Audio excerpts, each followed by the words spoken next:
आहेत।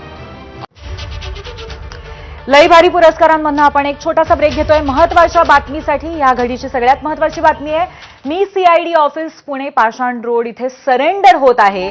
संतोष देशमुख यांचे जे कोणी आरोपी असतील त्यांना अटक करावी आणि शिक्षा करावी अशा पद्धतीचं भाष्य केलेलं आहे वाल्मिक कराड यांनी। पोलीस तपासात जर मी दोषी दिसलो तर जी शिक्षा मिळेल ती शिक्षा भोगायला मी तयार आहे असं ते म्हणाले।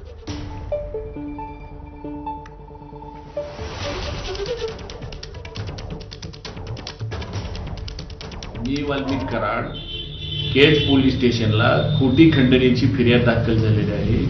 मला अटकपूर्वचा अधिकार असताना मी सीआयडी ऑफिस पुणे पाषाण रोड इथे सिलेंडर होत आहे।